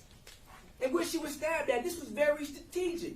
Somebody wanted to kill her. She wasn't stabbed by somebody who's scared, who's just swinging and would have stabbed in the arm, maybe stabbed in the leg, stabbed in the stomach. This was all for the neck. And then after somebody was on top of her, stabbed her some more times. This was deliberate. This was a deliberate act, a crime of passion. This was not some just, oh, I'm walking in and I stumble across somebody and I get scared and I'm going to run against them and then I'm going to stab them multiple times. Absolutely not. Then we had the now officer in charge, Lieutenant Sanchez, who indicated that he became the OIC 5 days before trial on June the 5th, 2024. Testified that he only collects clothing when there's visible smears and patterns of blood, even though Mr. Jackson-Bolanos was visible. He also indicated that if there's any type of contradiction between whether or not somebody touched the body, he may seize the clothes. We had a contradiction between Kevin Moore and Officer Dowd on whether or not that body was touched. And I'm not suggesting that Kevin Moore is the murderer, but to do a thorough analysis, especially for comparative reasons, and I guess maybe the prosecution wants to suggest, oh, us as defense, we could have went over to Kevin Moore's house and took his clothes and did our own independent analysis to determine whether or not he had blood on him. I guess they might come say that on everybody. Because they've already implied that, like, it's the defense's obligation to investigate and solve this case. Even though that picture looked like Jeff Hartman, I think we may have. Where's the clothing of Jeff Hirschman? Like I stated, he indicated that had he known what Jeff Hirschman was wearing, he would have seized those clothes. Okay, how do you find out what he's wearing? You ask questions. You go interview people who at the synagogue and say, did you see Jeff on Friday? What was he wearing? He was wearing this? Okay. Then we can go to his house and see if we find some similar clothing that match those descriptions. How else do we find out? We extract the video. He doesn't even know there's video even at the synagogue. I'm pretty sure there probably is video at that synagogue. But they didn't take the time to pull that and extract that video because it didn't fit their narrative. Now, Jeff Hersman, he was talking to his parents, and he also stated that, or was stated to him, that a friend of his, Martin or Marvin, he acted like he didn't know what I was talking about when I asked him, knows a judge, and that judge is working behind the scenes to get you released. We know judges sign warrants. Charges can't come forth unless the judge signs that warrant. Does Jeff Hersman have powerful people? Obviously, it was indicated to him there's a judge that they know that is being contacted while he's in jail. Then he's just released. No charges, no subsequent interview at all. Even though he's trying to help, no subsequent interview whatsoever after his confession. After he confessed to killing Samantha Woll, they treat him with kid gloves. They treat him like he just spilt his milk as a toddler. They don't get aggressive with him like, you just said this. No subsequent interview. He didn't talk to the police after that at all. That was his last conversation to the police. Now, Detective Stockmeyer indicated that he took his shoelaces off. Why did he do that? Was he about to commit suicide? Did he think about committing suicide because he was caught inside of in admitting to what he did? Sanchez also testified that Bolanos was in the parking lot at 420. How can he be in the parking lot and inside Samantha Woll's house at 420? Was that a slip of a tongue? I think not. Now, Stockmeyer was the old officer in charge through the majority of this case. When I asked her questions, I guess she forgot everything she learned from this case. We asked her a very pertinent question. Do you think it was important to gather or remember certain location information from the suspect who called 911 making admissions about killing someone? Answer, I don't recall. Like, you don't recall whether or not you think it's important in order for you to know the location of an individual who previously called 911 and said that he killed the victim? You wouldn't think that's important to know where that person was on the day of his murder. When you come to testify, you wouldn't think that's important. I don't recall. Obviously, she was coached. Obviously, she was told to say you don't recall. I asked her another question on how she felt about something, whether or not she thought it was important. I don't recall. I don't recall.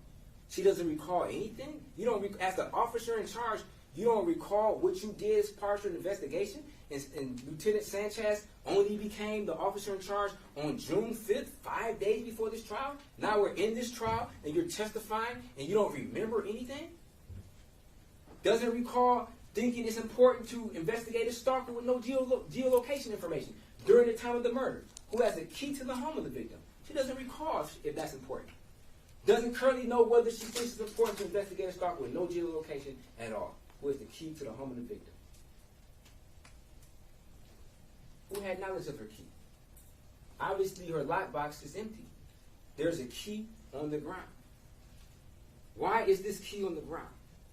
We know that her personal key to the location was inside of her purse.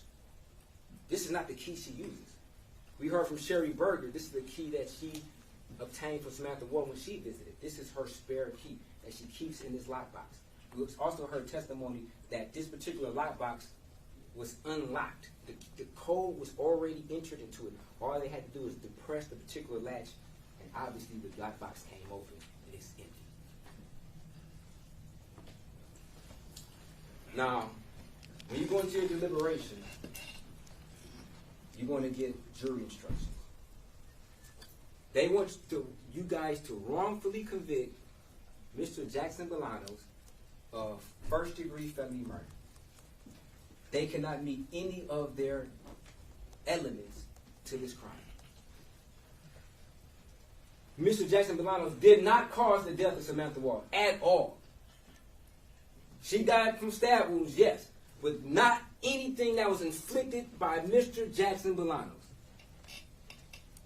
Mr. Jackson-Bolanos had no intent to kill, harm, assault, any type of unwanted touching to Samantha Woll. Nor did he ever go inside of Samantha Woll's house. There's not a shred of evidence that would suggest Mr. Jackson-Bolanos went inside her house. Contrary to that, it's evidence that he did not, based upon what he was doing that night, hitting handles, stealing candy, stealing backpacks. You're not going to steal a wallet? You're not going to steal a laptop? You're not going to steal a purse? You steal candy, but you're not going to steal a purse? You're not going to steal car keys? You're not going to steal things that have an apparent value to them versus stealing some candy, some gloves, some chapstick, some headphones that were in the bag? That doesn't make sense. The prosecutor must prove beyond a reasonable doubt that Mr. Jackson-Bolanos tried to do an attempted larceny, that he attempted to take some of Samantha Woll's property without consent. There was movement of that property or attempted movement of that property. And he intended to deprive Samantha Woll of that particular property. And they can't prove that. There was no attempt. Because if there was an attempt, they would have been successful. He would have been successful in removing whatever property he wanted from that particular location. He would have took things. Things of value. What else was... We've heard from witnesses, if there was something of value that was taken, surely the prosecution would have put that witness on the stand and say, oh, I know Samantha has this particular item, and it's not there no more. Or Samantha has this particular item, and it's not there no more. All her items of value were there. So now the prosecutor wants to try to insinuate and suggest, like, oh, we don't know whether or not anything was taken. They can't prove anything was taken because nothing was taken other than Samantha Woll's life from somebody who intended to take her life. And I feel bad for not just Samantha Woll, but the family, because they're not getting justice. They're not getting justice right now. With this individual on stand, on the trial, fighting for his life, this is not justice. This is not justice. Like I said, the blood tells the story. Samantha Woll is speaking through her blood. The fact that this particular incident extended for a period of time. She was in the apartment for a period of time. She then got up, triggered the motion, stumbled outside, and collapsed. This did not happen in a matter of 2 minutes. Their own experts contradict that. Their own experts contradict their very theory that Samantha Woll got stabbed and then stumbled outside. And they want you to believe that Samantha Woll didn't start bleeding until whoever did this left the scene. Absolutely not. Absolutely not. Whoever's footprint that was in record 26, because we know it's not Mr. Jackson-Bolanos' footprint. Whoever's footprint that is the killer. Judge objection. Can we approach on that? Yes.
being obstructionist, once again, like I stated, that record number 26 that they ran against my client in his shoes that was inconclusive, did they run that report against any shoes of Jeff Hersman?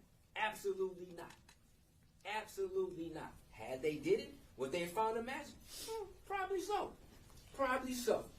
But once again, they left stones unturned, and they want to give some impression that they were so thorough with this investigation. We were super thorough with this investigation before we eventually charged Mr. Jackson-Bolanos. No, they were getting pressure from outside sources, just like Sergeant Ford stated on the interview. The media wants a conclusion to this. Yes, they do. The media wants a conclusion. This was a highly publicized case, and they were getting pressure from outside sources to find somebody that they can charge with this murder. And Mr. Jackson-Bolanos, he's just a perfect criminal, black guy in the city. Now, I'm not saying this is a racial thing.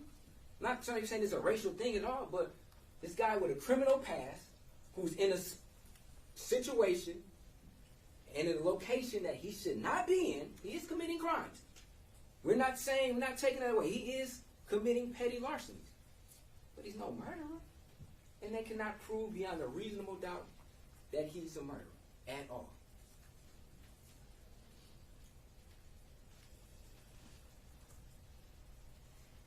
Definitely they can't prove that he went inside the house.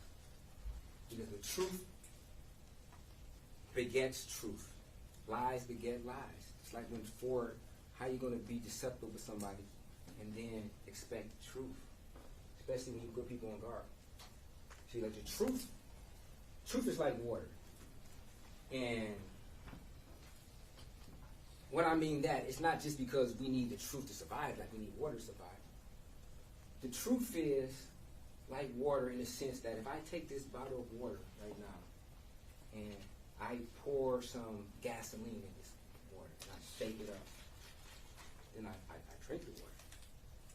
The water's going to be bitter. It's going to be nasty. Why? Because that gasoline is going to contaminate the water. Same thing with the truth. If I had a bottle of truth and then I shake it up and I put some lies in there, it's going to be bitter because why? The lies will contaminate the truth. Now, Mr. Jackson-Bolanos, he took this stand and he was very truthful. And just like water can be filtered for contaminants, an individual can lie originally, admit to those lies, and going forward, be completely honest. He said what he was doing down there. He never escaped responsibility. He never pointed his finger at anybody and say, oh, this homeless guy did this.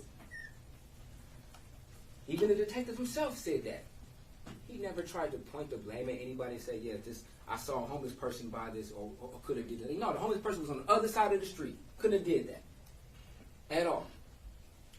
Yeah, he stated that he didn't touch the body originally, but then he came clean. He told police officer Chad Osmond, in fact, what had happened. And Osmond obviously was nervous, obviously felt some type of pressure because he wanted to say that he couldn't remember whether or not Mr. Jackson-Bolanos told him that he touched the body. And then confronted with Officer Osmond, do you remember me, myself, and you having a conversation? Kept looking at the prosecutor. I don't know if he felt like he was going to get in trouble because he didn't follow protocol as far as putting that into his report or that his body cam was off. But the truth is that Mr. Jackson-Bolanos told a Detroit police officer sworn to uphold the law that in fact he came across Samantha Woll and he touched the body. Now, whether or not Osmond put that into his report, that's beyond Mr. Jackson-Bolanos' control. Whether or not he told somebody. Now, I can guarantee you that if Mr. Jackson-Bolanos would have said, I killed her, that would have been in Osmond's report. But it's very convenient that the statement that's consistent with what he told his lawyer, that he touched the body, that's left out the report. Now, they want to talk about, oh, this phone call where Mr. Jackson-Bolanos is denying going to her pockets. There was an insinuation that, okay, yeah, Mr. Jackson-Bolanos, yeah, he is innocent. The judge like, okay, yeah, more or less, yeah, he is probably innocent. But being the thief he is, quote unquote, from the judge, he probably tried to go into her pockets, and that's how he got the blood on her. And Mr. Jackson-Bolanos categorically denied that part of the statement. The fact that there was an insinuation that he went into her pocket. No, I don't do any weird stuff like that. I'm not going to go into the dead person's pockets. That's what he meant. And they tried to just show you play a portion of that card. They take it out of context. And then try to show, play a card that's indicating, okay, if this is poker. Poker is poker. Poker is chance. It's a game of chance. So if somebody used that particular thing, sometimes you got to play the cards that are dealt in poker. You got to play the hand that you're dealt. And some things are beyond your control in that particular field. So he's trying to insinuate that, because poker is based upon deceit. This ain't no deceit. We don't know exactly what happened. I have a good idea who did it. Now, what exactly would happen in that apartment? I don't know. So it's a theory. But as far as my theory, as far as who did it, I think it makes more sense than what they're saying of who did it. There's no reason whatsoever why Mr. Jackson-Bolanos would have went in there and stabbed her 8 times. Could not have done it in that amount of time. And then walked towards a group of people, not running. Just doesn't make sense. So ladies and gentlemen of the jury, your job, your duty, is to be the gatekeepers, to stand on the front line of this injustice, of these insinuations that Mr. Jackson-Bolanos committed this murder.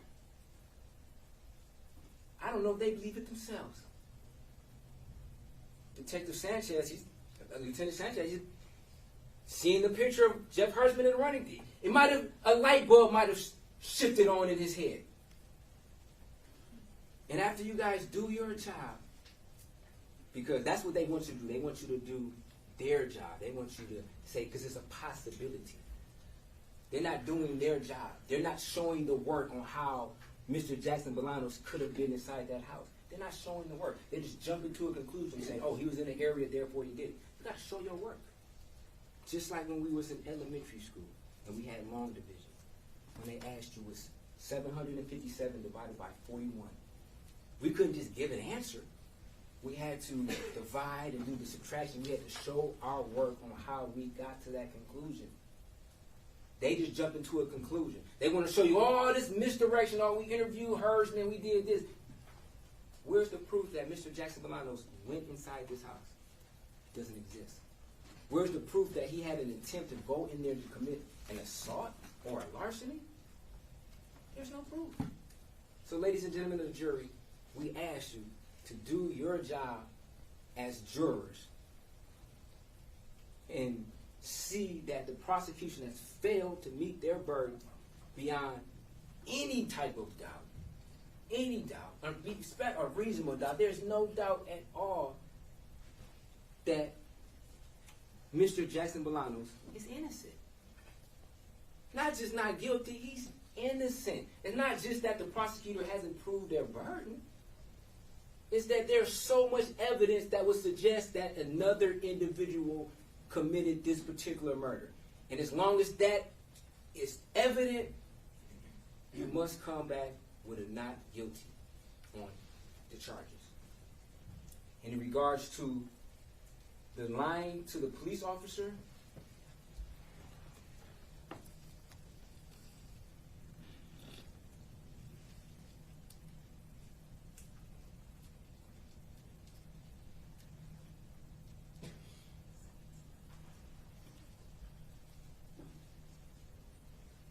the crimes that were being investigated, that's an element. These are detectives, homicide detectives. They weren't investigating larcenies. There was not any type of criminal investigation for larcenies. Why wasn't Mr. Jackson-Bolanos charged? Homicide detectives don't investigate larcenies. They investigate homicides. Just like when they showed Mr. Jackson-Bolanos' card, the homicide card, Sergeant Ford, in Lane, Mr. Jackson-Bolanos became emotional and said, "Hey, I don't have anything to do with any homicide. That's not me. These are homicide detectives. They can't even meet number 2 of the elements, because there was no larcenies that's ever being investigated. They weren't investigating. They were trying to lure him in. They were investigating the homicide, and they beat all around the bush. They started talking about some glasses. Then they started talking about some cars they was never charged with. Nobody was ever interviewed. They never even tried to find out whether or not somebody's car was actually open and things removed from it. It was all aroused in order to try to insinuate that Mr. Jackson-Bolanos committed this murder, and he did not. So, ladies and gentlemen of the jury, you must find Mr. Jackson-Bolanos not guilty on our charges.